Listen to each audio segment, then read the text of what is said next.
it's due, and this is about to be, I swear, guilt-free, very long haul video because I've hauled from several places throughout this week, and a lot of them were exchanges from Little Free Library, so I'm keeping to my 100% on haul.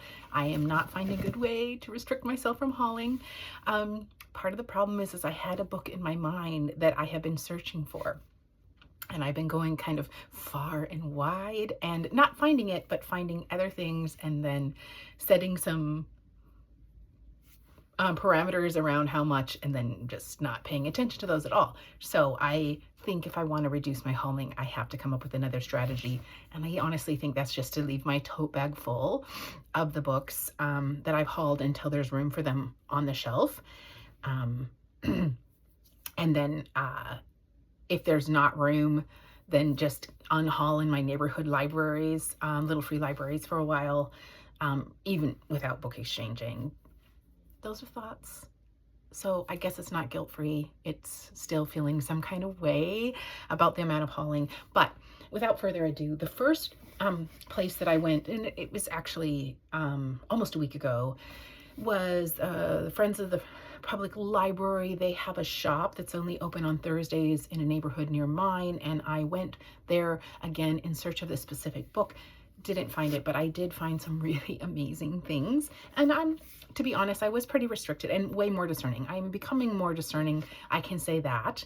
And part of me misses the innocence and the willingness to just read anything, and part of me is really happy to be so well read that I'm recognizing the name of authors, or I've read one or two books by that author, etc. The first thing I found was an Elizabeth Strout, Anything is Possible, and as it says up here, winner of the Pulitzer Prize. I don't know if it was for this book or for another book, but I'm happy to find this book. I haven't read an Elizabeth Strout yet, and I know that she's published quite a few acclaimed books. So the next, which I don't know how I'll ever unhaul, because I'm actually literally in love with this book. It's got these black sprayed edges. It is the most beautiful book. It's a Kazuo Ishiguro, The Buried Giant, and I am just not going to be surprised if this doesn't get on a TBR for a while, because I actually have it displayed like this in my sort of living room, on top of a couple other beautiful books, which were also from this haul, which I'll show you next. I don't know if anyone needs to say much about Kazuo Ishiguro other than this is an outstanding author. I've read now a couple books. I have another one on the shelf that I will probably read for Asian American Pacific Islander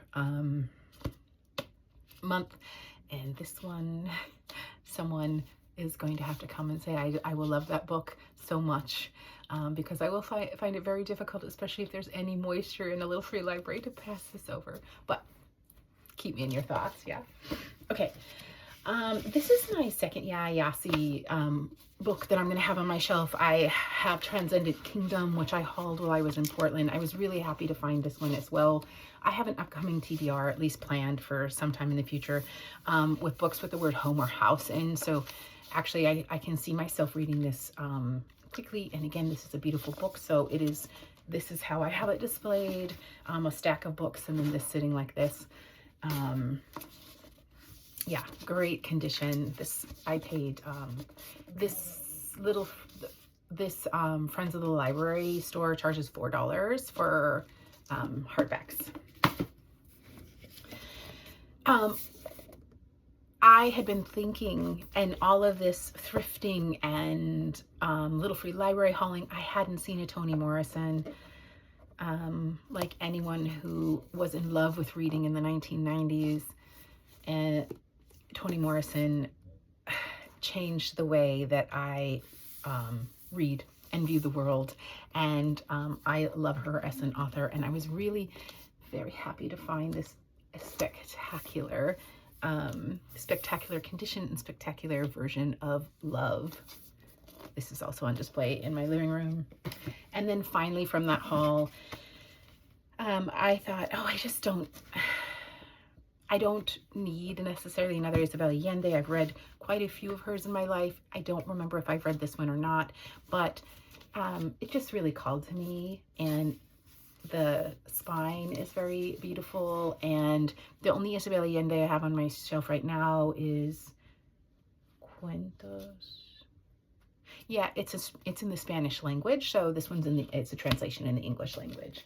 So that was the haul from the Friends of the Library bookshop that I went to earlier this week.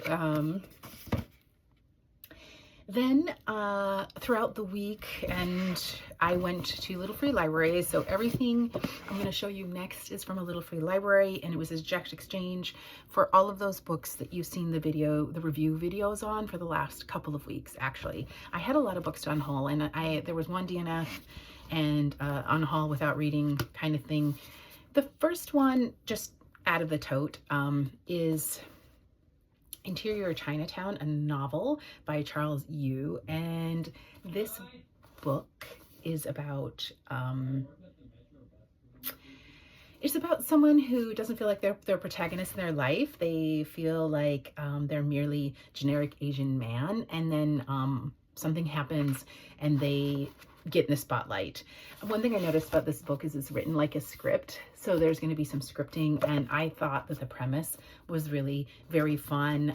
Noted that it won the National Book Award, and I have a TBR coming up at the end of this month, because it's kind of award months coming, to read the winner of a different kind of award for that week, so this could be on it.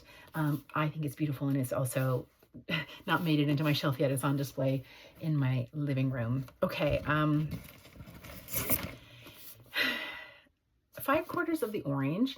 I hesitated. I didn't know. I know that I was going to unhaul. This is from a neighborhood Little Free Library.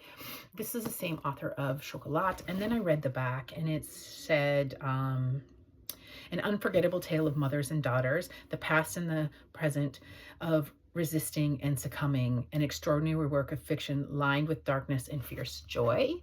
And I thought, you know, mothers and daughters, I'm ready for that as a theme. This is a small paperback, maybe too small a print for me to stay in for very long, but I do have upcoming trips where I'll probably take my iPad, but want to whenever I get a chance to be in the physical book. This looks like the kind of book that I would take along, somewhat short and little.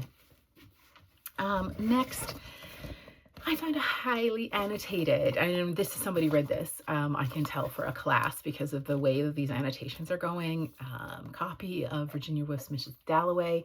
I was thinking, wow, I have some bell hooks, but I haven't found any Virginia Woolf. If I watch Little Free Library videos, I see that people are finding Virginia Woolf, and I was really, really happy to find this Virginia Woolf. I think now that I have a substantial bookshelf, it definitely needs to have a Virginia Woolf and a Toni Morrison on it. So success this week for that. And I don't mind the annotations. Sometimes I even really like them. Ooh, I have a promise to myself to not take a book by an author if I already have one and I haven't read it yet, because it's just not fair. What if I don't love that book and then I'm, you know, taking this and somebody else doesn't have it? But this book just called to me, and I recently hauled The Vanishing Half, and I think this book came before. I think this is this author's debut, and it's called The Mothers. I have a maybe planned TBR prompt to have words, family-related words, so that would fit really nicely in that. And it's also one of those, like I said, travel-friendly books, and I do have some trips planned, more than I might get to, actually, coming up. From my favorite Little Free Library, I hauled this, Old Filth, and it says, Old Filth belongs in the Dickensian pantheon of memorable characters. Okay, all right. I haven't read Dickens in a long time. I remember recently having a discussion with a young English chap on EasyJet flight from Turkey to Manchester about Charles Dickens, and I don't have any Dickens on my shelf right now. I don't know if I would pick him if I just unhauled. I found an old version of The Christmas Story, and I thought somebody would really like that antique version, but Anyway, sidebar about Dickens. I liked this description, and I'm excited to have found this book, like, and exchanged for it. Yeah, this was also in my favorite one, and although there were some arcs I was considering, I decided, you know what, I'm gonna go with classic. I haven't read a Steinbeck in a while. I can't remember Canary Row. I remember quite a bit about Grapes of Wrath and Tortilla Flats. So this is a novella, and you know, I feel like I have a shelf now, and a Steinbeck should be on it. And this is a really good condition Penguin classic. So happy to find that. Oh, at the one little free library that I missed, that I drive by all of the time on my way to my other favorite ones, there was one, and it had great books last time. It had great books this time. It was my final 2 books that I unhauled into it that I had, and one of the books was this Everything I Never Told You by Celeste Ng.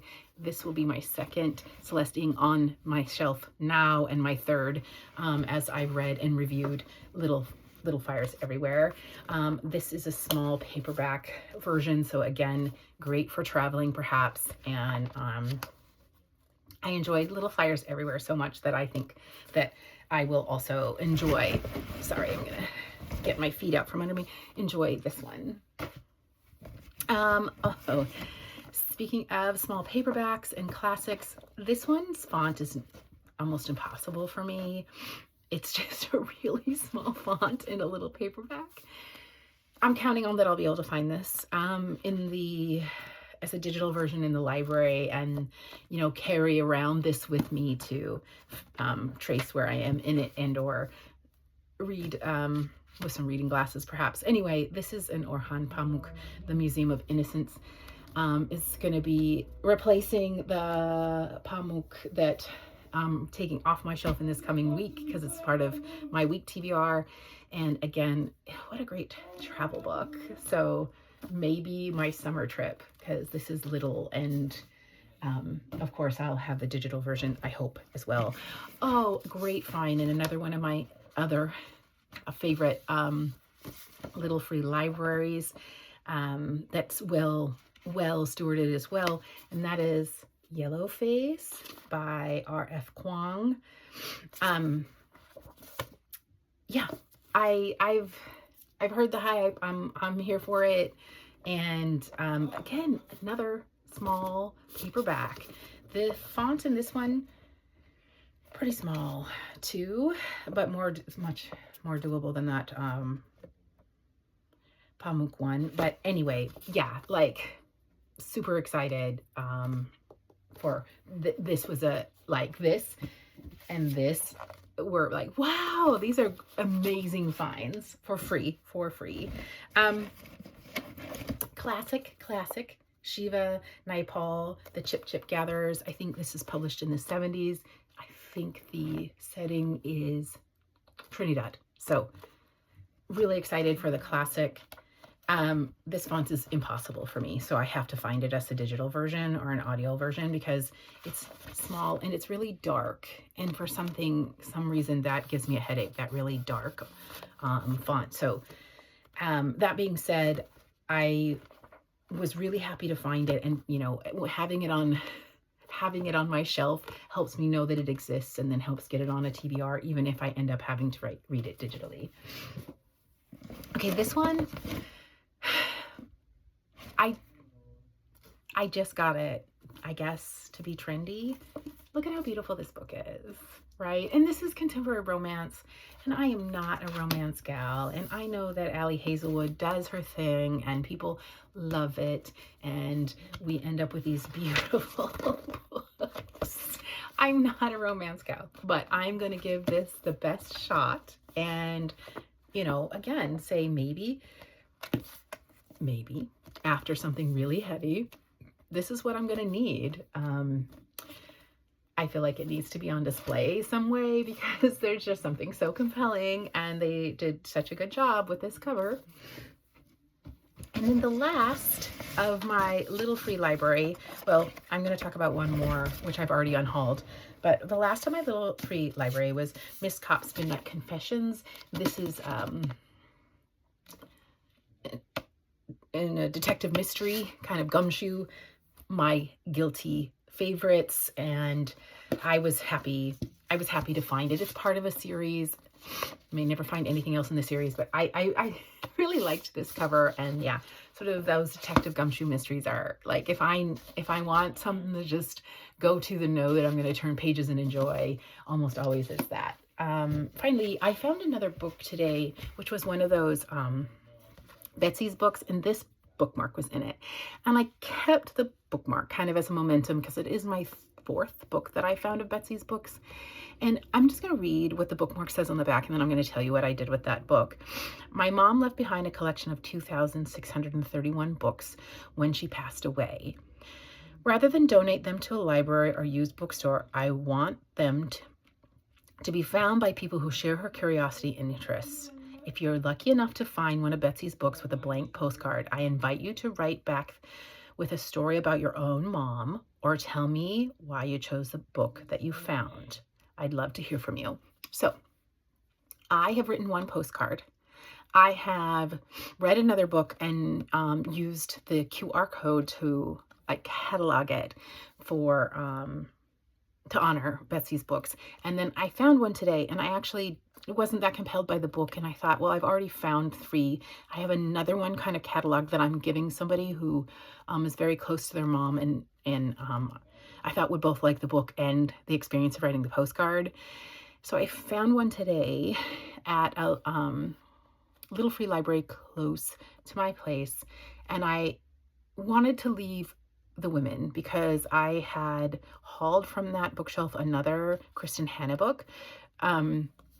So I thought whomever is using that little free library likes Kristen Hanna, and the women was a good one to unhaul there. And I thought I'll just unhaul and not take. I got halfway down the block, and then I went back and picked up the book that was this because I thought about a friend of mine whose mom is not well and experiencing some dementia, and thought that I'd at least give her a chance. Like, would you like this book? Would you like to do this? And in fact, I ran into her today and I said, I got this. Let me explain what it is. And this friend asked if she could take a picture of the sticker on the inside of the book. And I said, no, no, I want to give this book to you. And she said, absolutely. The Care and I have been reading to my mom. She was an avid reader too. I love this idea, and this is the kind of book my mom would love. So heartwarming story. Thank you, Betsy's Books, for me personally, for having these experiences with other women who I can share this experience, who then can share about their own mothers. Okay.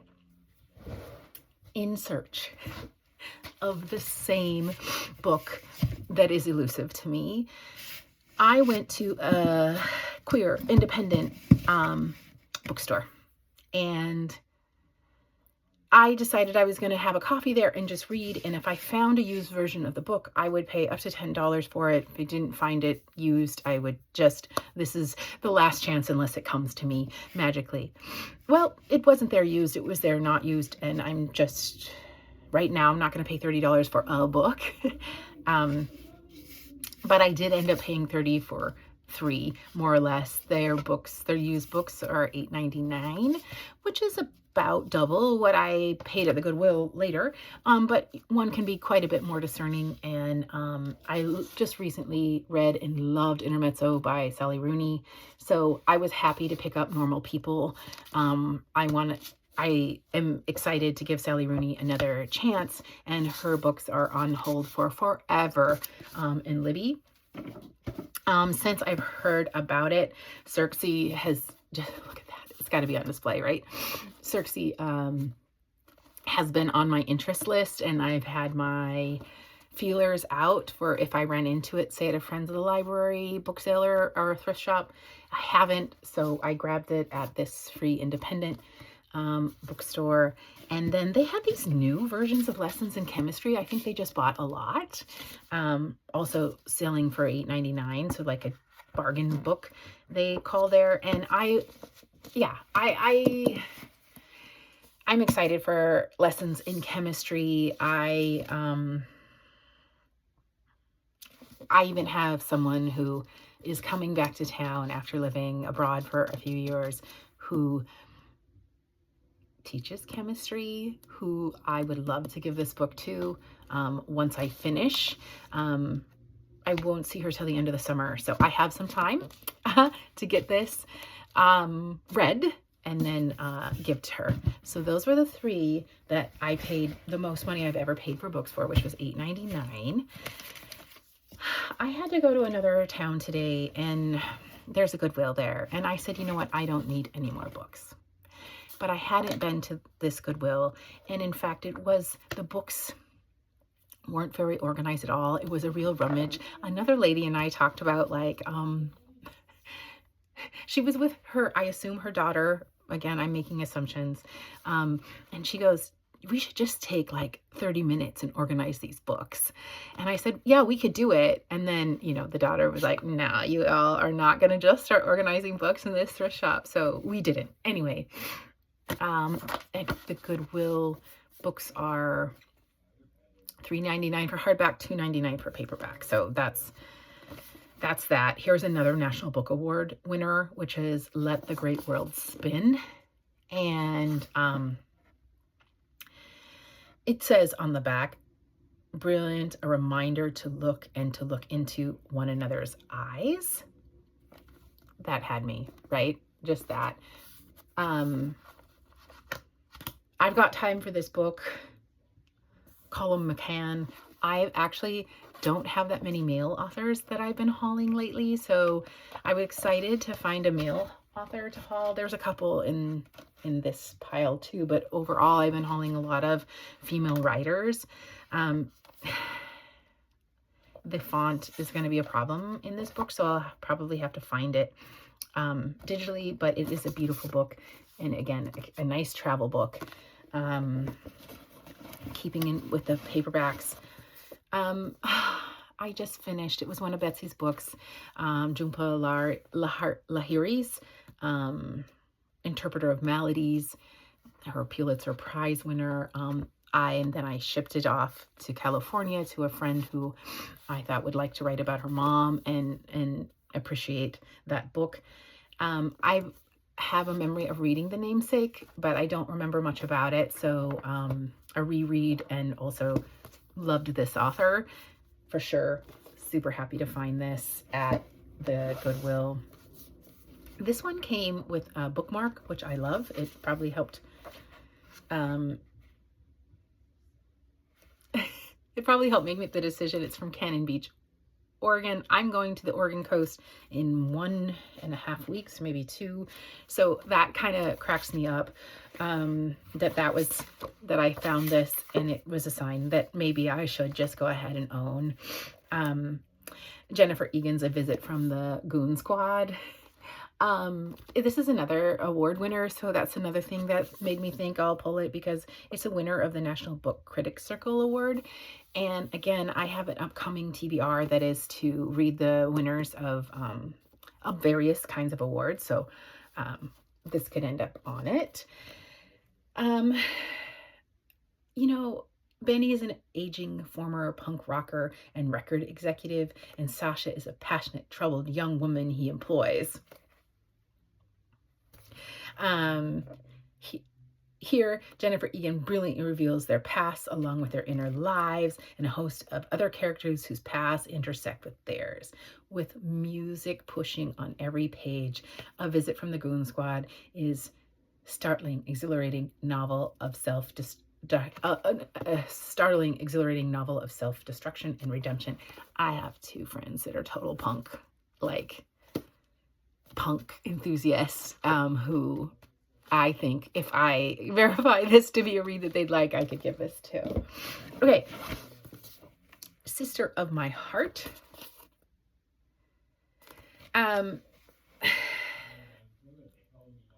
Why did I pick this book?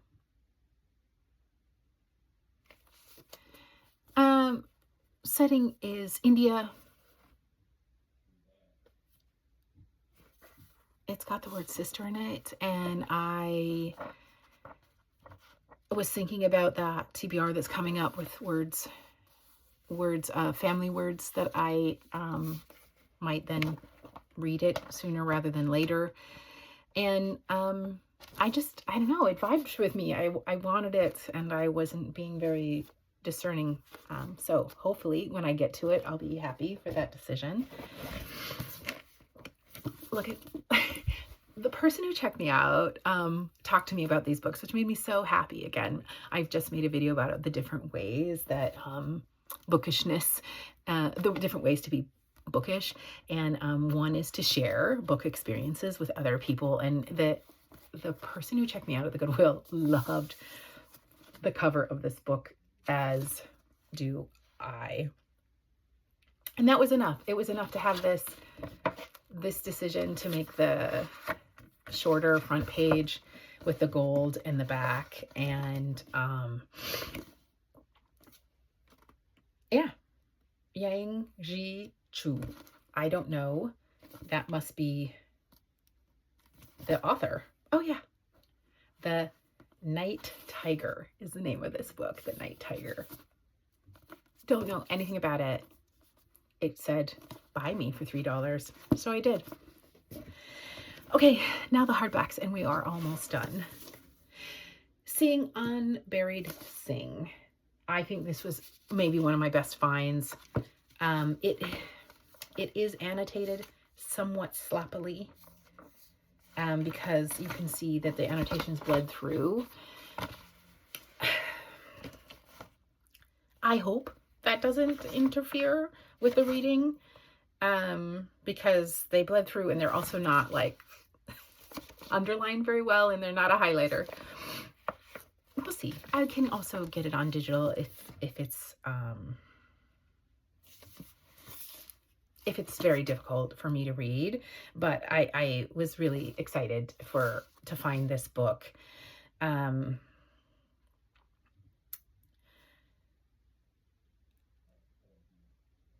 It says an intimate portrayal of a family and an epic tale of hope and struggle. Sing Unburied Sing journeys through Mississippi's past and present, examining the ugly truths at the heart of America's story and the power and limitations of family bonds.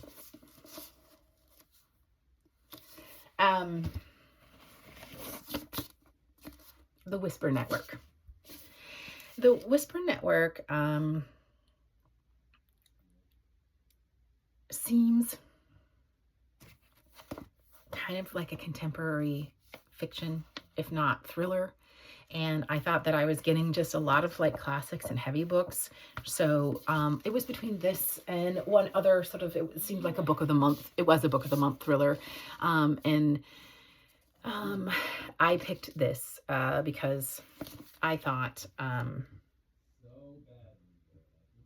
it says a primal roar of novel, furiously funny and just plain furious. So we'll see. Maybe I was wrong. This is not a thriller. This is something similar to, for instance, All Fours, which I just read, but took a chance. This was my chance novel.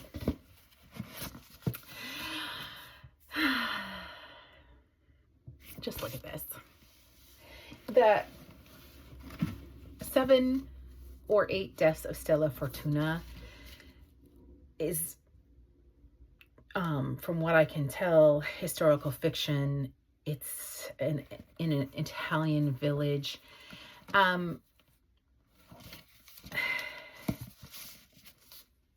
I think that this, what I read, the Sicilian, I can't remember if this is by Joe Pizzazzo. Yeah, this reminded me of that a little bit, which I didn't love, but it was a good read, and again, kind of heartwarming and palate cleansing, and eggplants are my favorite nightshade. So this is what I expected of that book. Yeah, that it's going to be sort of heartwarming and palate cleansing kind of novel setting Italy, historical fiction. The very last book I'm going to talk about got me because of the title. And I really liked the title. I'm also really liked the font. And this font is easy for me to read, so I thought that, yes, I could just even stay in the physical copy of this. That is The Chaos of Standing Still. So, one of the reviewers on the back says it's a beautiful and deftly told story of letting go and starting over. The Chaos of Standing Still is a laugh out loud, funny, deeply stirring, and of course, wonderfully swoony. You'll love it. So, I guess another heartwarming palette cleanser of the bunch. And yeah, this is the last book I'm going to talk about in this enormously long haul video.